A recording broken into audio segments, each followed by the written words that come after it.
Welcome back, everybody, to Let's Play Metroid Fusion for the Game Boy Advance. Last time we finished up Sector 1, and today we are getting lost in Sector 2. And with our newly acquired high jump and jump ball, I'd say we have the tools necessary to get out of here. So, yeah, let's do just that. So, if you can't already tell, previously there were red, creepy, crawly-looking caterpillar things that did a shit ton of damage when you touched them earlier.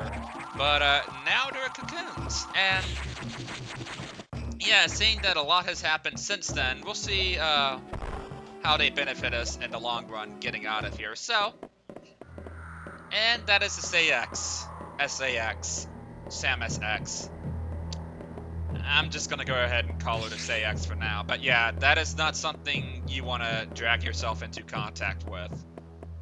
So, yeah, just tip of advice, if she leaves and the creepy foreboding music goes away, you're pretty much in the clear to go, regardless of whether or not you go into the door she vanished into or not. So yeah, just pay major attention to that, and you'll be clear of the SAX in no time.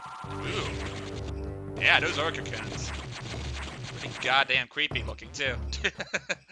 Alright, so I think there's a extra room we can go to for some expansions that we can really deal with previously. So I'm gonna take this route right here, grab ourselves a nifty missile tank, and yeah, since we have a lot of new goodies on us now, we might as well backtrack just a little bit on the way over to HQ or the computer, whichever you may prefer, to get ourselves some healthy dose of expansions. And this will probably be the last video I record for today. I'm surprised I was able to get in as many recording sessions as I did today, because usually I can't. But today, you know, despite it being my birthday, kind of happened to be provided a good time for me to do so. Well, okay, I lied.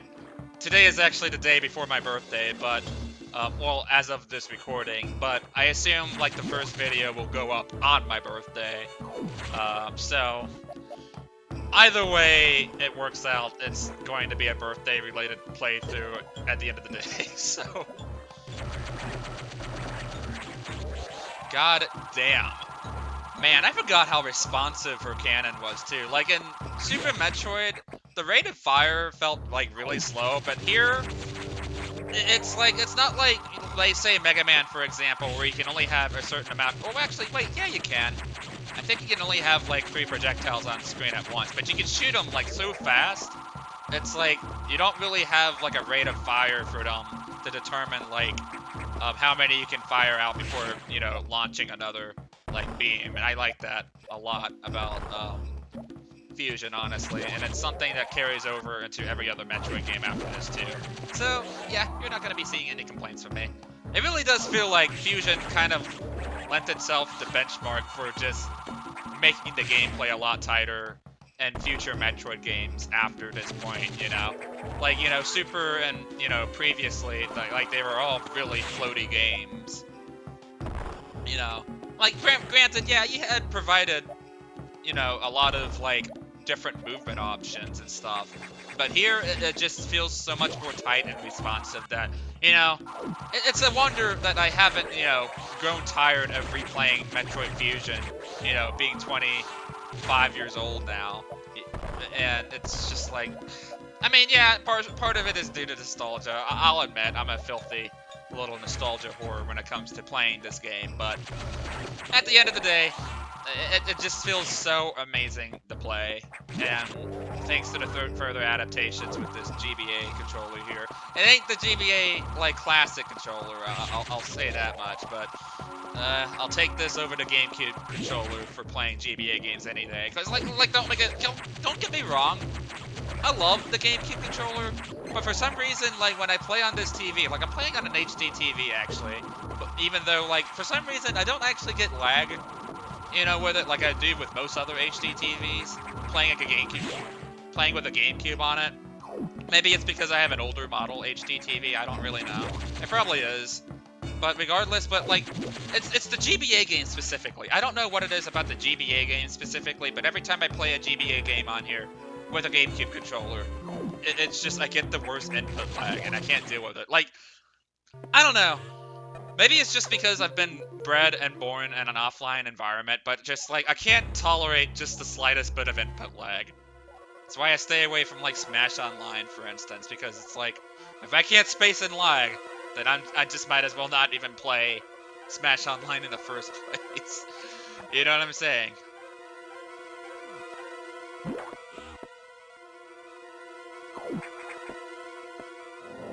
But yeah, it's nice and tight and responsive, and I'm glad I ended up choosing the Game Boy player in the end for, you know, doing this playthrough. And just to let you guys know, this will be the same method I do for playing Zero Mission for its Let's Play as well, whenever I get to that into the unforeseen future. And yeah, Samus just kind of summed up the CX in a nutshell. I mean, is it really soulless though? Does it really just go around killing things without question? Only time will tell as we further understand the X as we progress.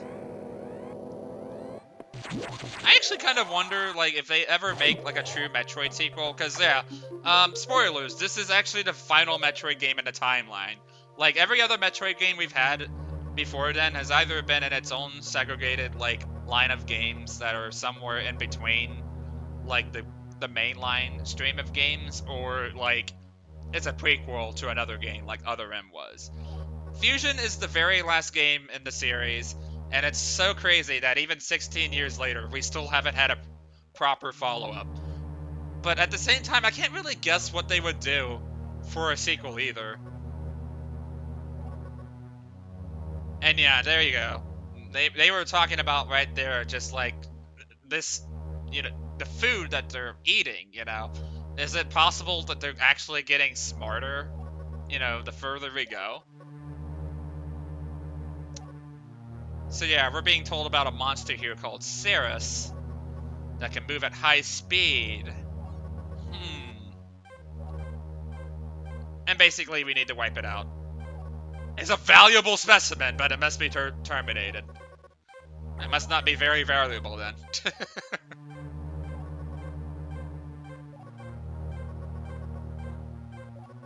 And yeah, we basically can't set foot into the water here, otherwise we're gonna take damage, and that's not good for us whatsoever.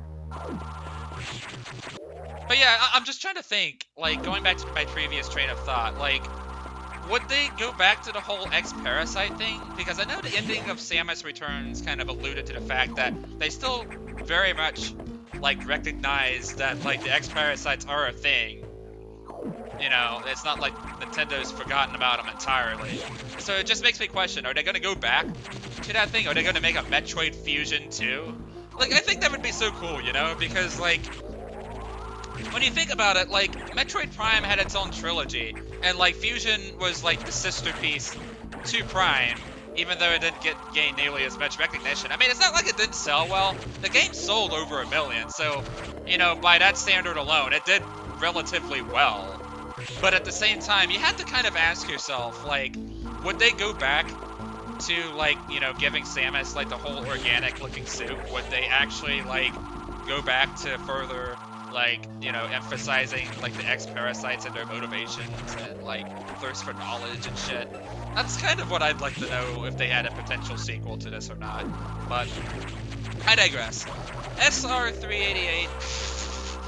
Sector 4, I digress, is a sector that's pretty long and huge, and there are a ton of dead ends that lead to nowhere, and yeah, it's pretty easy to get lost here, and much like Sector 2, more than ever, you are definitely encouraged to find hidden alternative pathways to find, like, different routes to where you need to go. Sometimes they might lead to an expansion. Sometimes they might lead to where you're supposed to go.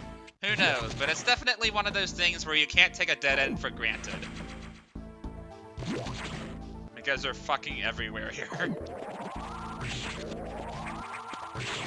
And yeah, you collect expansions so goddamn fast in this game. In fact, I think by the time we finish up Sector 4, we're pretty much going to be sitting at over 100 missiles already. I forget, was that a save room?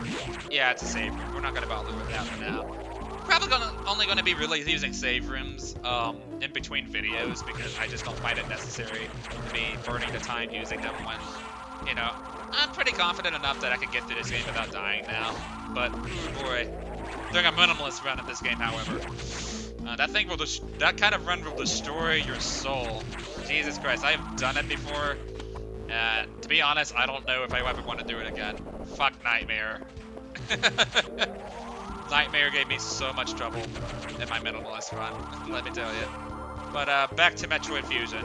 So right here, for example, what's really funny about this room and how it's set up is that it looks like it leads to somewhere, but all it's really here to show us is that there's a hidden path up here that we'll need to keep in mind of later. Again, paying attention to the map in this game really helps, because if you see a room like this, it's probably interconnected to another room that doesn't look like it has a path somewhere, but it does.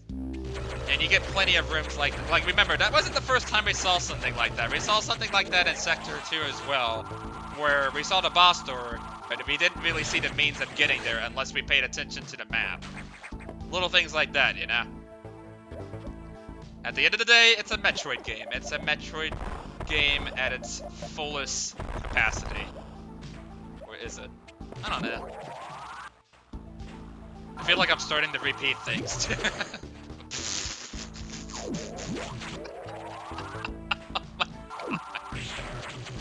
Wow, okay.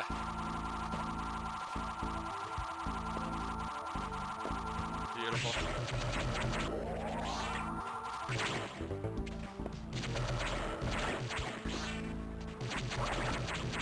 Alright, so just gonna make our way through. Oh, I just walked off the ledge for a second.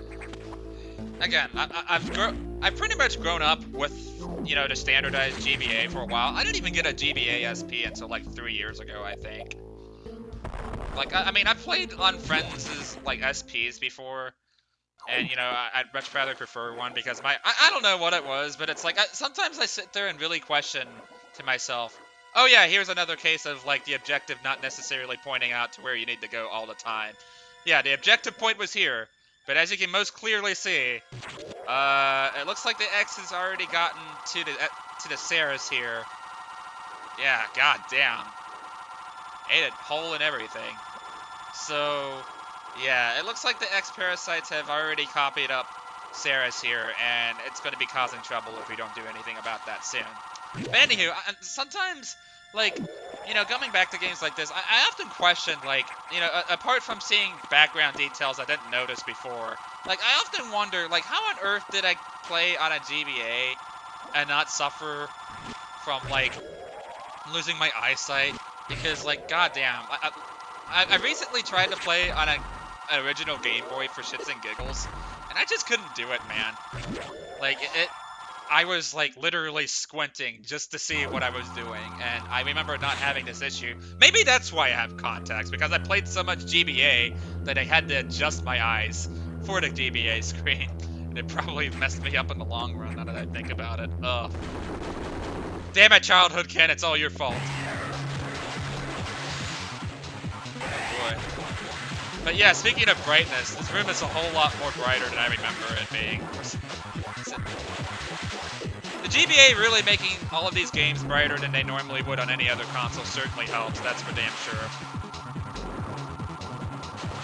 Makes me wonder why they didn't even like have a backlight on the first model GBA in the first place, but whatever.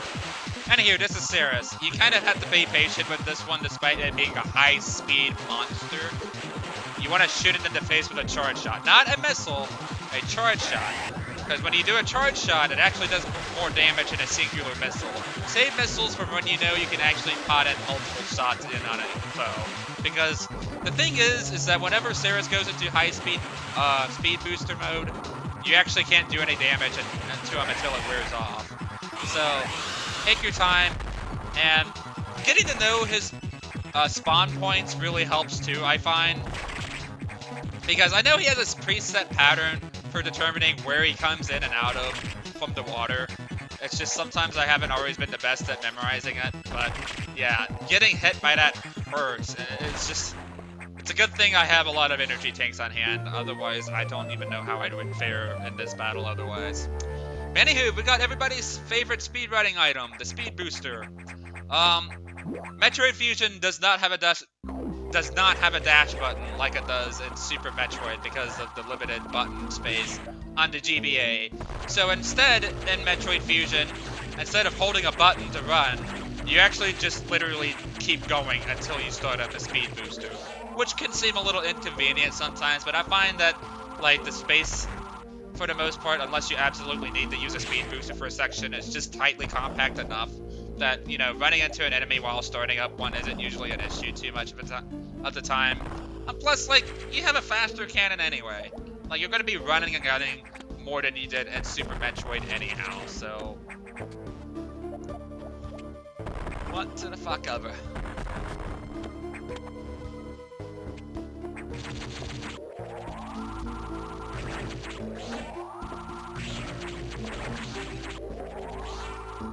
Yeah, I could have sworn I was in this room a moment ago. Actually, I think I was.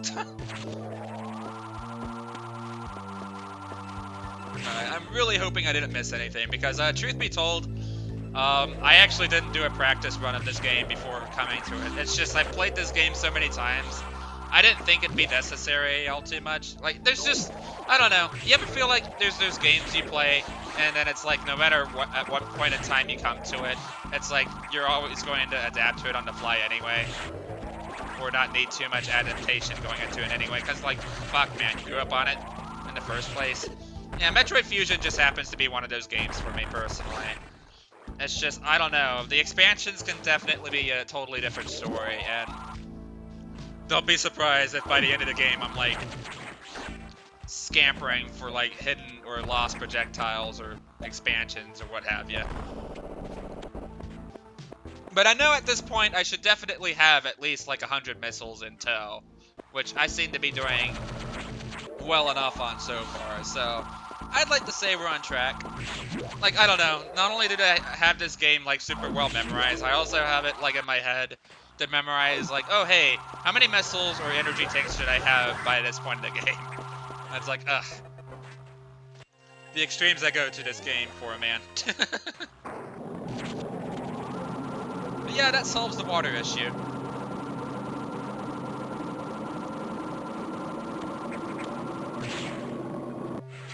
So now, we can't just go back the way we previously came. Well, not in the same way we could before anyway. So once again, we have another sequence of the game showing us how to utilize the speed booster or the newly acquired item we just got to its potential. So, basically what we want to do is we want to come down here. Get out of here.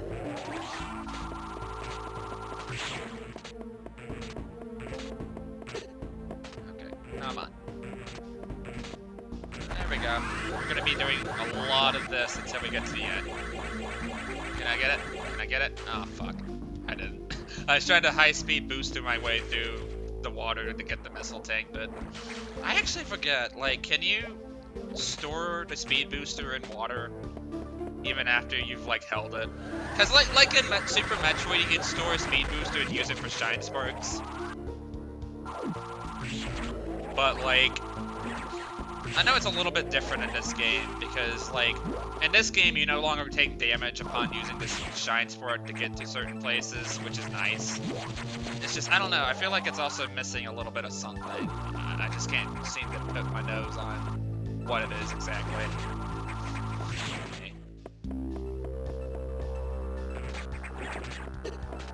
Okay. Go me. Okay, so you're supposed to use a super missile to go through there to get that missile tank, but if you're actually fast enough, you can actually get through here before it spawns, and you can skip that issue entirely, which I find to be kind of hilarious, actually. If I have moments to show off, I'll try, but no guarantees on that at all. I said no guarantees! Stop it, Ken! Actually, yeah, I should probably fill up on missiles. Oh boy. 215. God damn. Anywho, I think that's gonna go ahead and wrap up this part of Metroid Fusion. So next time on Let's Play Metroid Fusion for the Game Boy Advance, we're gonna go to the computer and see what's up. So see you guys then.